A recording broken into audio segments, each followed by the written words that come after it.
নমস্কার, কথাকুঞ্জ থেকে বলছি। সেই আরজিকর লিফটে থেঁতলে মারা গেলেন যুবক।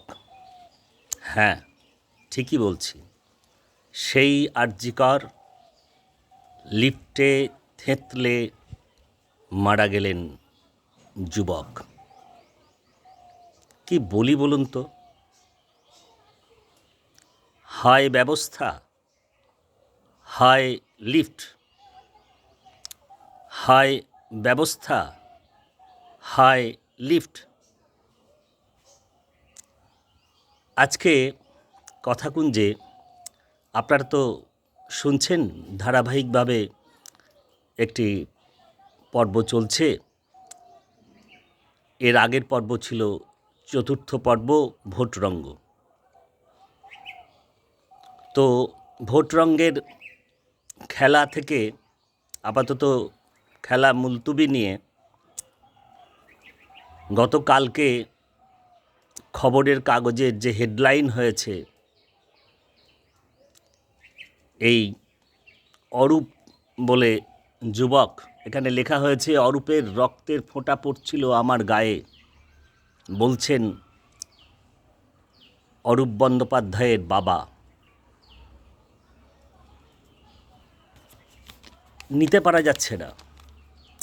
আমি আপনাদের বলি না, চোখ নিতে পারে না, মাথা নিতে পারে না। নিতে পারে কি?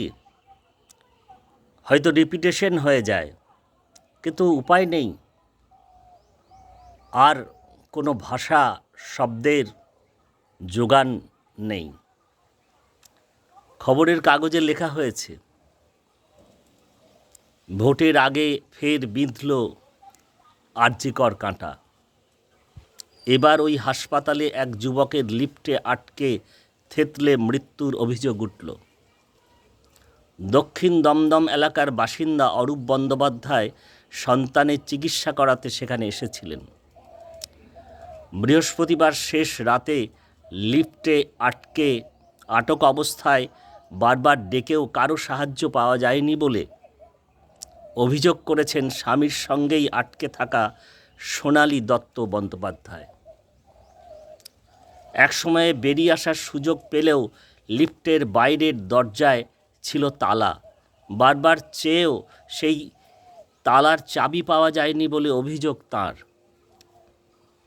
সোনালীর দাবি, সেই সময়ে তাদের শটান বলে দেওয়া হয় চাবি রয়েছে পূর্ত দপ্তরের কাছে।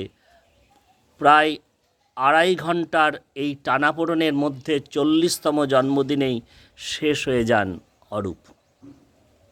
এখানে তারপরে অনেক কিছুই রয়েছে, গাফিলতি যেখানে ইত্যাদি ইত্যাদি। ওর বাবা অমল বন্দ্যোপাধ্যায় বলেছেন, আমার ছেলেকে খুন করা হয়েছে, ওরা চাইলেই আমার ছেলেকে বাঁচাতে পারতেন, ওকে মেরে ফেলা হয়েছে। কি বলবো, মানে ওই যে আমি বললাম আপনাদের, জাস্ট নিতে পারছি না। গতকাল রাতে ঠিকমতো ঘুমোতে পারিনি। সবসময় একটা কাঁটা, একটা যন্ত্রণা, একটা দহন। রাত্রেই ঠিক করি যে ভোটরঙ্গ থেকে সরে কী বা বলা যায়, কী সব চলছে। আমি এর আগে আপনাদের বলেছি সুনীল গঙ্গোপাধ্যায়ের কবিতা। বারবার সময়ের সঙ্গে সঙ্গে আমরা তো অনেক কবিতার লাইন, উদ্ধৃতি ইত্যাদি বলি। সুনীল লিখেছিলেন, আমি কীরকমভাবে বেঁচে আছি, তুই এসে একবার দেখে যা নিখিলেশ, এই কি মানুষ জন্ম। কি ভীষণভাবে আজকের এই প্রেক্ষাপটে এসে যায়, এই কি মানুষ জন্ম। খুব কষ্ট হচ্ছে জানেন, এ বেদনা কোথায় রাখি, এই যন্ত্রণা কোথায় রাখি। আর কত দেখে যেতে হবে। এর আগে আমরা দেখেছি মেট্রোতে কাটা হাত। তো আমরা তো সময়ের কথা বলি, মানুষের কথা বলি, সবসময় তো রঙ্গরসিকতা ভালো লাগে না। আজকে আমি সাধারণভাবে নিজের লেখা, নিজের কোনো ওয়ালে বলুন বা বিশেষ করে এই কথাকুঞ্জের আমাদের যে চ্যানেল, ছোট্ট চ্যানেল, সেখানে নিজের কবিতা আমি সাধারণভাবে পড়ি না। কিন্তু আজকে বহুদিন আগের লেখা একটি কবিতার 2-4 লাইন আমি আপনাদের শোনাচ্ছি। সেটা হয়তো একটা অন্য জায়গা থেকে বলেছিলাম, কিন্তু খুব ওই 2-4টে লাইন খুব প্রাসঙ্গিক মনে হলো। সেটা হলো, কবিতার নাম আমার শহর। ও শহরে যাব না, ওখানে মানুষ থাকে না। এ শহরে থাকব না, এখানে বন্ধু নেই। ও শহরে যাব না, ওখানে মানুষ থাকে না। এ শহরে থাকব না, এখানে বন্ধু নেই। মা, তুমি এখানেই থাকো। মা, তুমি সব সহ্য করতে পারো, এমন রূপকার, এমন ভারতবর্ষ। মা, তুমি এখানেই থাকো। মা, তুমি সব সহ্য করতে পারো, এমন রূপকার, এমন ভারতবর্ষ। আরও আগে পরে কিছু লাইন রয়েছে, সেগুলো বলবার কোনো প্রয়োজন পড়ে না। আবার মনে এই লাইন কটি বোধহয় খুব প্রাসঙ্গিক। কি বলবো, কি করতে পারি, কতটুকু করতে পারি? নিজের কথা, যন্ত্রণার কথা, প্রতিবাদ নিজেদের মতো করে বলতে পারি।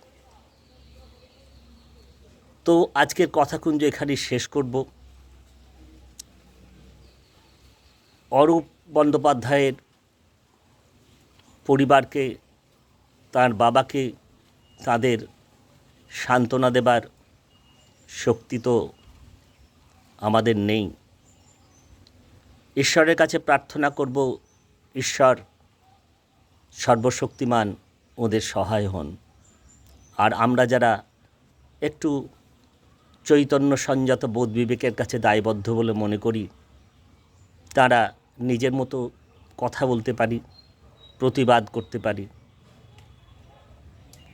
আর চাইব একটা ভালো দিন আসুক,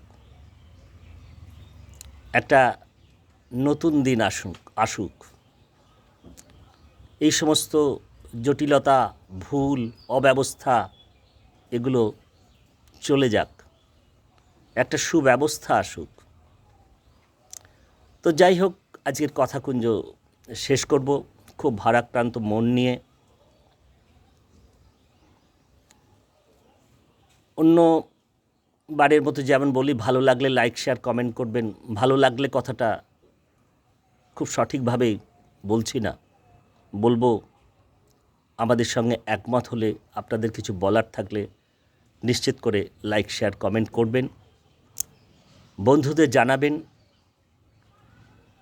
আর আপনারা তো জানেন, সাবস্ক্রাইব করতে কোনো পয়সা কড়ি লাগে না, একটু ভালোবাসার স্পর্শ লাগে। আজকের কথাকুঞ্জ তাহলে এখানে শেষ করছি। অনেক ধন্যবাদ, নমস্কার।